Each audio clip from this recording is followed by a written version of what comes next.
A country that was opposed to our liberation, a country that supported colonial regimes, the apartheid regime in South Africa, the white racist minority regime in Zimbabwe, now Rhodesia, now Zimbabwe, the Portuguese colonial governments in Mozambique, in Angola, in Guinea-Bissau, and Cape Verde, today is coming to Africa to teach us about democracy.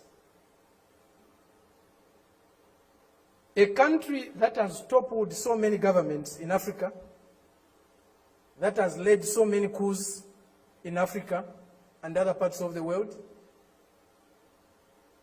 a country that has killed so many of our leaders in Africa and other parts of the world, the killers of Patrice Lumumba, those who toppled Kwame Nkrumah, those who killed Nasser, those who killed Muammar Gaddafi, today are coming to teach us about democracy.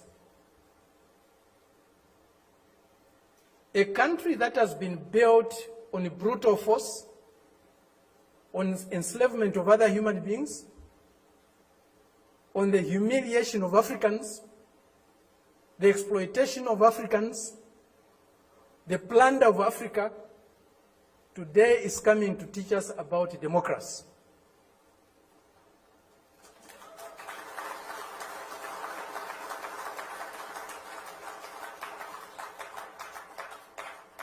That's the arrogance, the imperialist arrogance, the racist arrogance that we are subjected to.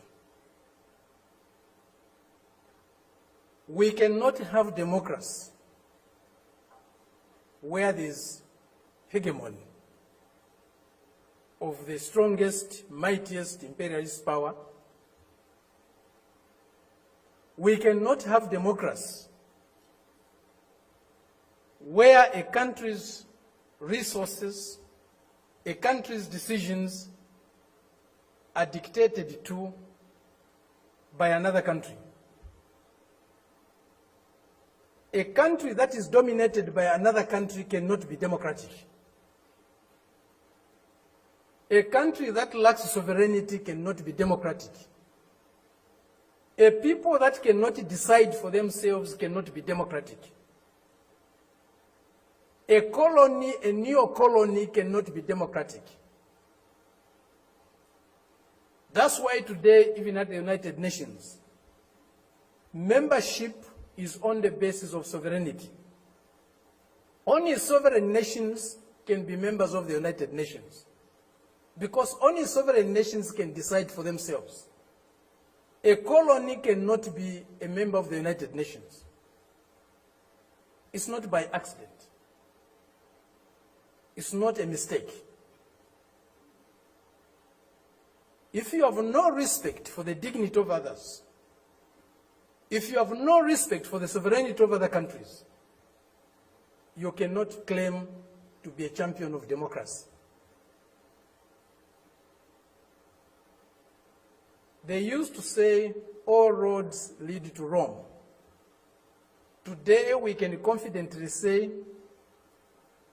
all roads to progress, all roads to what is better for humanity lead to Beijing.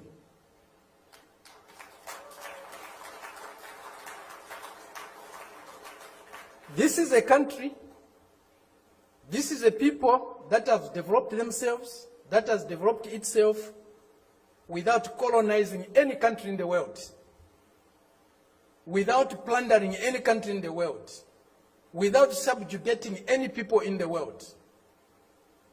This is a country that is developing with maximum respect for others, for their history, for their cultures, and recognizes the diversity that is there in civilization. We were only taught one form of civilization, one form of modernization. That was the Western way.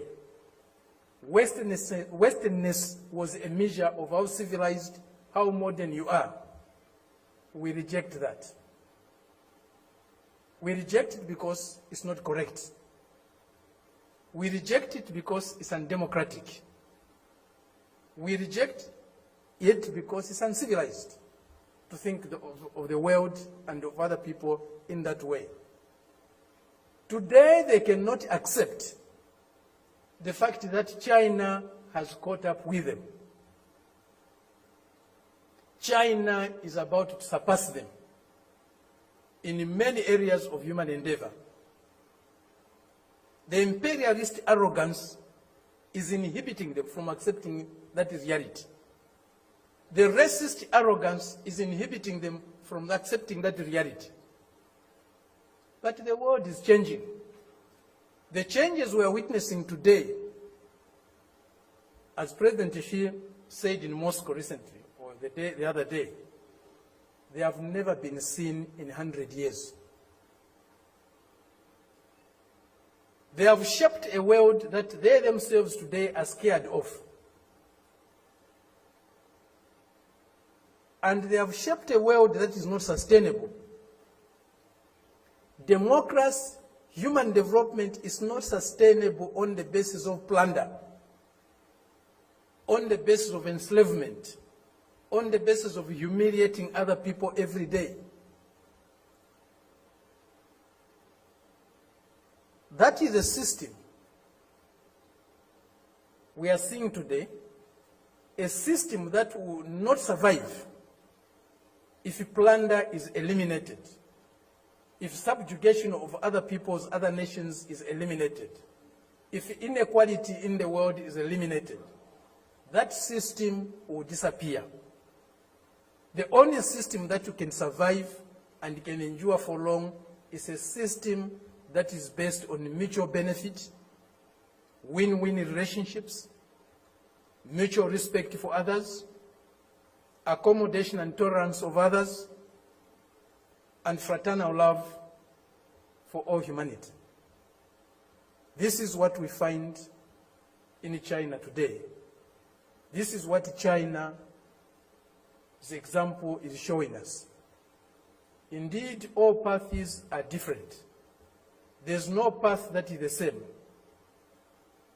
even if they are leading to the same destination. Each path has got its own characteristics. We are seeing that, we are learning that, we are experiencing that today with China.